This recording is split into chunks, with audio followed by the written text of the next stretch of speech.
Hi guys, so this video will be about checking the gearbox. So it's a TR6060. It's out of Series 2 VE to VF, so it's the one that comes with a dual mass flywheel. But you can do a single mass conversion, so no dramas, it'll bolt up easy enough. The engine that I got came with an auto gearbox, so I would have had to get a new flywheel and all the other bits anyway, so yeah, that part was no real drama. But chucking it in, I was surprised at how much I had to actually cut out of the tunnel. It is actually a very large gearbox. I didn't realise that when I looking at it on the ground. So I had my brother Matt come give me a hand. He's a panel beater by trade. He doesn't do it anymore, but he still knows a thing or two. So it's good to for him to give me a hand. So I didn't film a whole lot. It's basically, I don't know, put the gearbox in, realise I need to cut it, take it out, repeat that 15 times until he said, nah, it should be right now, and then do it again because it wasn't right, so we cut it out. So it was a lot of mucking around, but we got there in the end. So there's still a few more bits and pieces I need to do on it, but yeah, if you check out the video, you should see how I went about it really. Cool, enjoy. Alright, so I come to a bit of a problem putting the gearbox on. It hits the tunnel about there-ish. So I was going to cut it out anyway because where the shifter for the Jericho came through is in the wrong spot. But I'm going to cut across there, cut a hole out, and then get a cover made up for it later on. I was going to do that anyway, but hopefully, if you can see it, I don't want to pull that bracket out if I can help it, but see what happens. Right, so I didn't film a whole lot today, but the gearbox is in. So I had to chop a fair bit out, as you can see.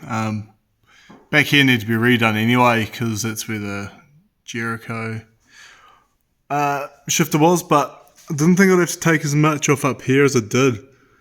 It is a very big gearbox, and still need to tidy it up. I'll show you a video from the top just to see how close it actually is and what more needs to be tidied up, but should be right once we get a cover made up for it. And might need to clearance a little bit more for the drive shafts back here further, we will see, but I'll show you up the top.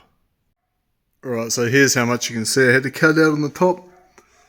So I had to cut into that bracket that I didn't want to, but I'll get someone who knows what they're doing to make the cover up.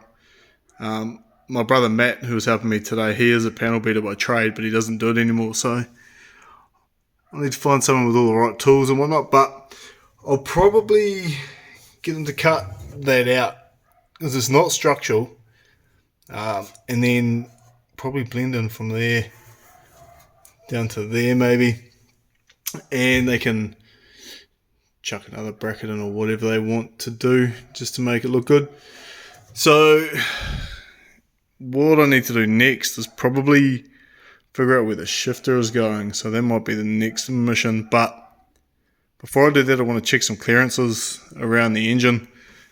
I'll chuck the starter motor in and probably the intake manifold as well, so I can see where everything's going to go. As you can see, the engine's actually off center, but I've messaged Tough Mounts to see whether that's right, because it's not that far off center, but I think it's for clearance down there, because that starter motor is going to get very close to the steering rack if it was center.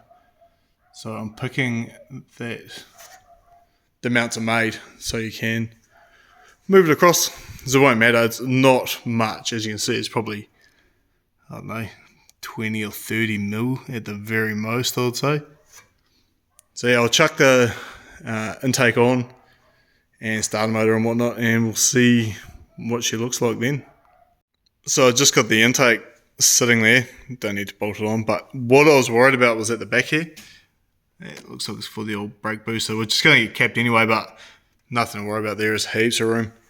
One part we do have a bit of issue with is right there, but that's the factory PCV valve, which I won't use anyway, so that should be fine, because I was looking, you can get plenty of aftermarket rocker covers. So I'll probably go Holly, make them the standard height, but they actually have different bolt mountings for the coils, so you can still mount the factory coils on the rocker covers, but they don't have that big ugly bracket, and they obviously don't have that PCV valve, so that will help heaps. There'll be plenty of room then, so I might grab them. But yeah, now I'll check out underneath, see if that starter motor clears. Alright, so I chuck the starter motor in, and yeah, that's why it's off center, because the starter motor that focuses is very close to the steering rack. So it's all good. Yeah, answers my question. So let's see if you can see from the front.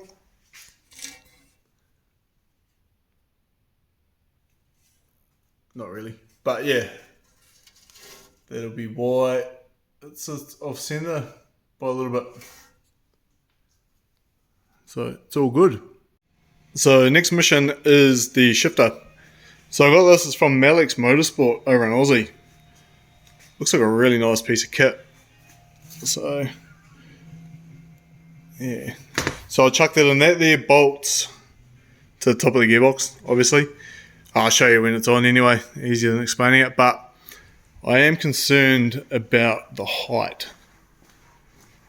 So as you can see, the top of the box is quite high. It might look worse than it is, but I'll chuck it in there. I should probably put a seat in just to see the seating position and whether it is actually comfortable, but I'll bolt that in and we'll go from there. So I got the shifter in there.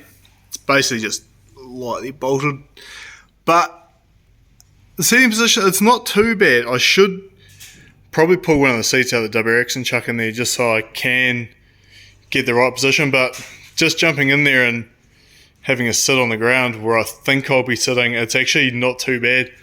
Yeah, the height's alright. It is probably sitting a bit forward of the steering wheel, so if I do need to, I can always put a gooseneck on it or whatever to move it back a bit, get something made up, but I know, I think it'll be alright. But you can see how it mounts. It's a good bit of kit. So there's bolts onto the couple of bolts there, and then underneath that there, bolts on there. So yeah, real nice piece of kit actually, quite happy with it. I think you can get shorter ones if you need to, that are I think the shifter sits about here-ish, but yeah, I went for the longer one just to move it back. And they also make a kit, so you can bolt on like an adapter. So it's got the union to go to your drive shaft, but also the pickups for a hall sensor, a cherry sensor. So you can put that on there for your speedo if you need it. So yeah, good piece of kit. Very happy with it. So I ended up grabbing the seat out of the WRX just so I can sort out the seating position. The shifter is too far forward.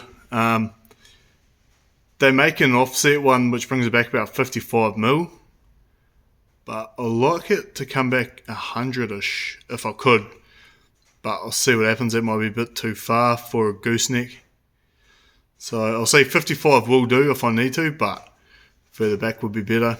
As far as seating position goes, that's probably back as far as I want it.